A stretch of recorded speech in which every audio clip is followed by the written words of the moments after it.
Welcome to Nexus. I'm Wanda Allen Abraha, the Director of the Human Relations Department. We are excited to have the opportunity to bring you today's program. The Human Relations Department enforces and encourages fair treatment and equal rights for the citizens and residents of Winston-Salem. The Human Relations Department has three key areas of responsibility. They are investigating housing discrimination based on race, color, national origin, religion, disability, family status, and gender, mediating landlord-tenant complaints, and conducting cultural diversity education and inclusion training and outreach.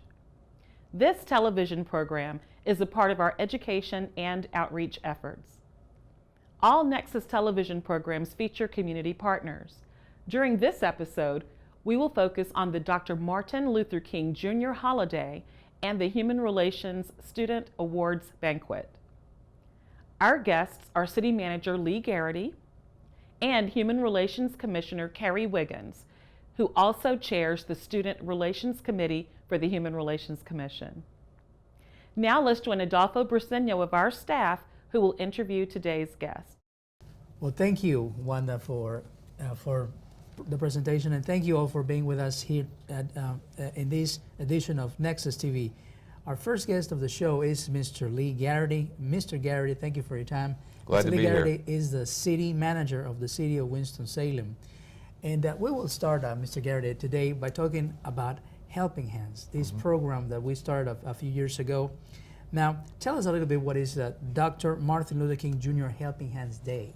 It's an event that we started a few years ago where city employees volunteer.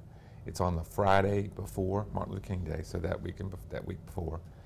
And city employees volunteer. We get hundreds of city employees who volunteer, spend a half a day working in different community agencies to give back to our community.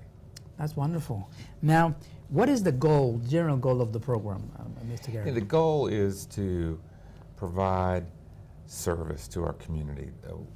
As a city government, we're here to make sure that we maintain and improve quality of life for all of our citizens.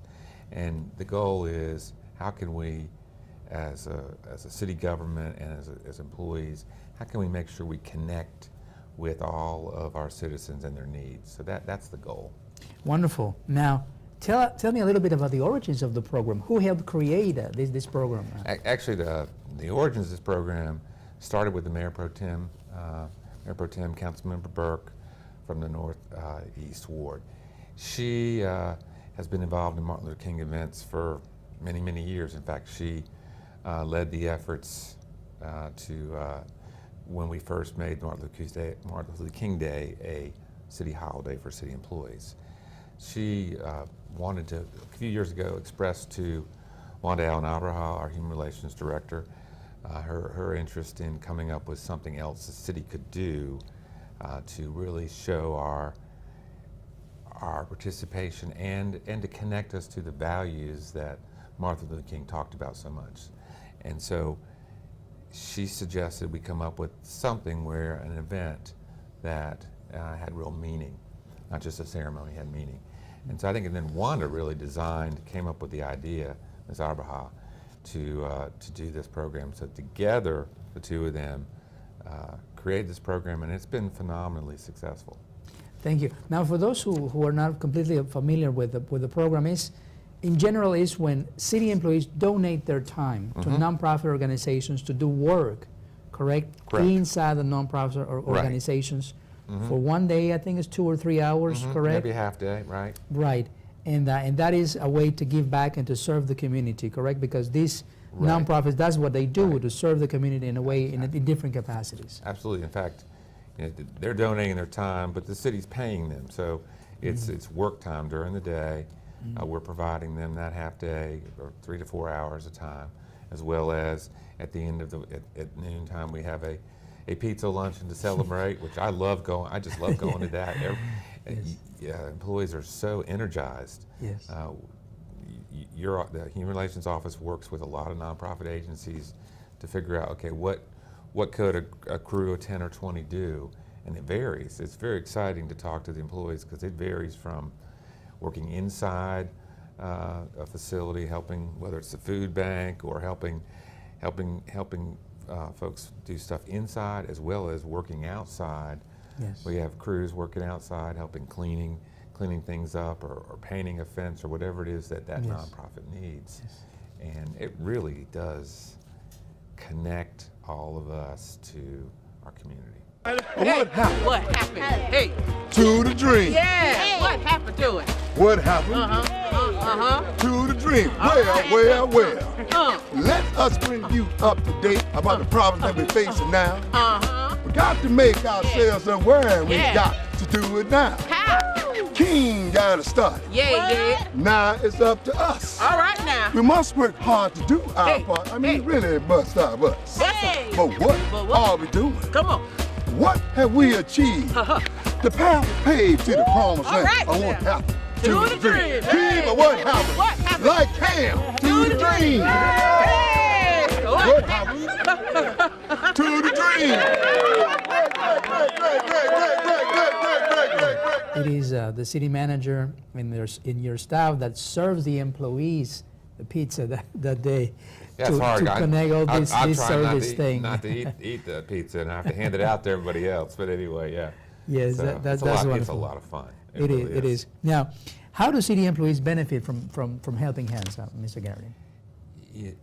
I've had literally dozens of city employees come up to me at that event or afterwards and talk about how much it means to them, how much they may have not known about this agency and the need in the community. Something as simple as an agency that distributes diapers to new moms who don't have the resources. It makes a big difference to those employees to do something where they're helping somebody else and they feel good about what they're doing. And it really, I think, does speak to the real values that Martin Luther King talked about in our community. And it helps the community, but I think the city and our city employees get more back than we give, to be honest. Absolutely, and it's in the spirit of the service that Dr. King always talked about in his speeches. Now, and finally, why is it important for city employees to be involved in this community service, Mr. Garrity? I think it's interesting. In my career, in government, it's easy to spend most of your time as a bureaucrat doing paperwork, right? And I know you have your fair share of paperwork, don't you? Yes, we all do. And in my career, I've always tried to have some projects, community projects that the city's involved in, but that they're projects where I can get out, actually be out in the field occasionally myself. It keeps me grounded. It reminds me of why we're here, what we're here for service to our community. Nobody's in city government for the money. We're here. We're here as servants to maintain and improve quality of life. And so when you have several hundred employees who do the same thing, that connection is vital to them remind why we're here, what we're about, who we're serving, and they bring back those positive attitudes which they carry with them when they're doing their normal city duties. Wonderful, wonderful. Well, thank you for You're your welcome. time. I enjoyed it. Mr. Garrity. I'm looking forward. We have one coming up really soon, don't we? We do. All right. Wonderful. Well, thank you very All right. much for being our guest in NEXUS TV, and we'll be right back with the second part of NEXUS TV. Learn everything you always wanted to know about city government and more at City of Winston-Salem University. It's a free 12-week program for city residents. Classes begin January 31st. Apply now at cityofws.org/CWSU. When you want to buy fresh, buy local. Buy at the Fairground Farmers Market for the best in farm fresh fruits, vegetables, and locally grown proteins. The Winston-Salem Fairgrounds is open 6 a.m. to 1 p.m. every Saturday. The Fairground Farmers Market, a Winston-Salem tradition since 1974.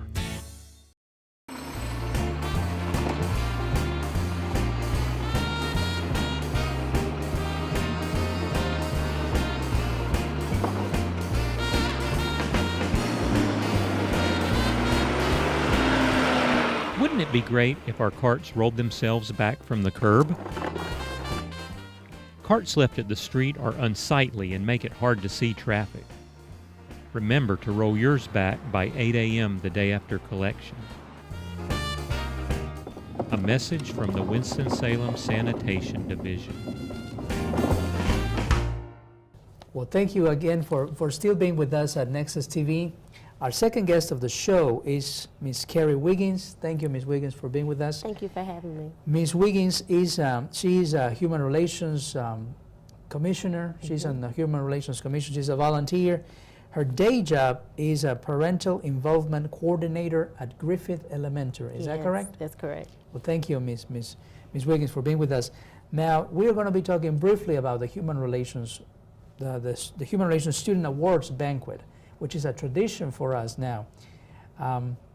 We are in the 39th, this is going to be the 39th edition, correct, of the Human Relations Student Awards Banquet. So tell me a little bit about, well, who coordinates the banquet and for how long has it been happening? Is it really that long? It has been 39. This is the 39th year, and the Human Relations Department actually coordinates the Student Relations Banquet. I see. Now, who is honored at this banquet?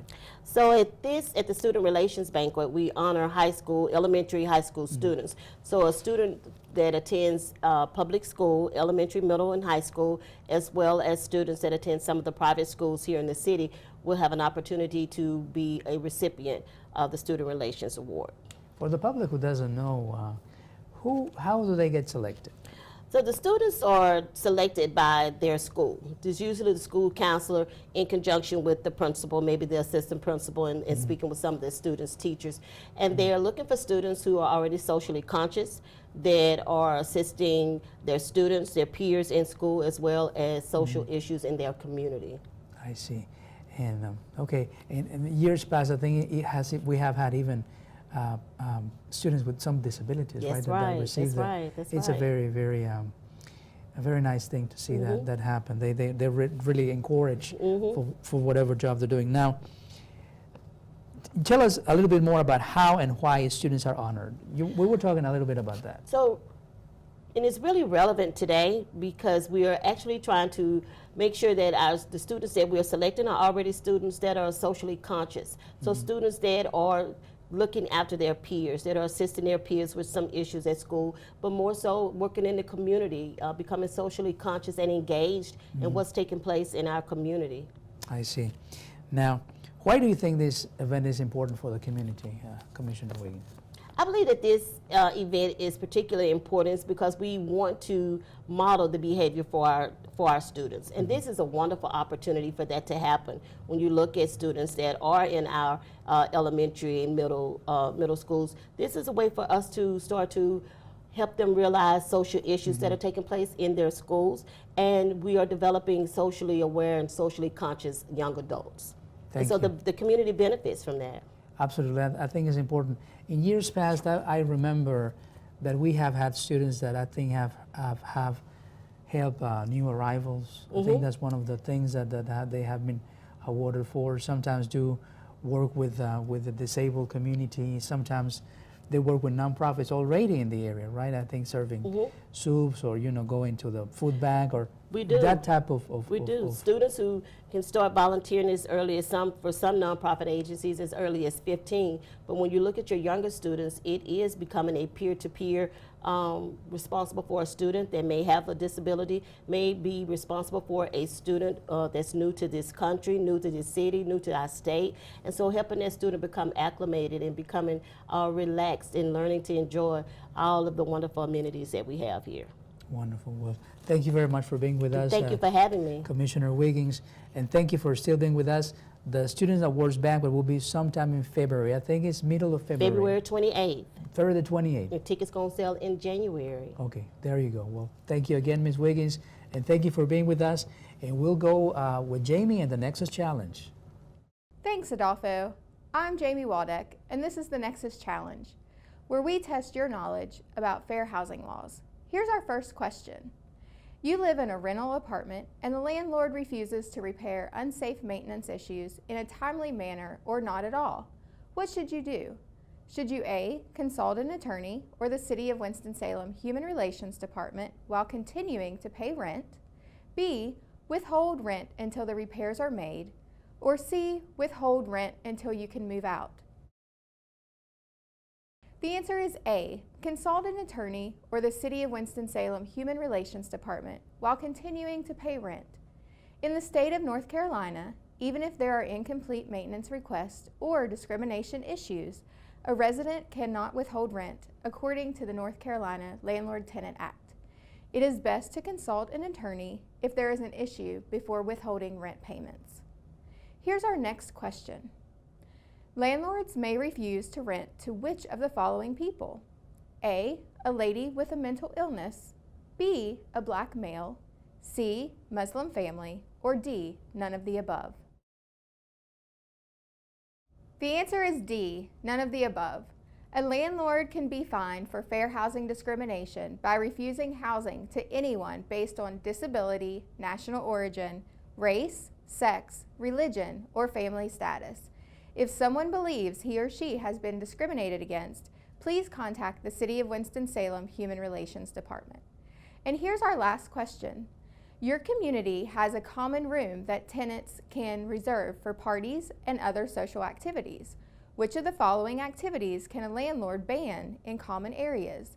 Is it A, a Christmas party, B, a Hanukkah celebration, C, a pagan celebration to mark the winter solstice, or D, none of the above? The answer is D, none of the above. Fair housing law bars communities from treating people differently based on their religious beliefs or practices. The law clearly protects members of established religions, but fair housing experts believe it is broad enough to cover a wide variety of religious or spiritual beliefs. And that's this month's Nexus Challenge. I'm Jamie Waldeck. Now let's go back to Wanda. Thank you, Jamie. Before we go, here's a look at some upcoming events.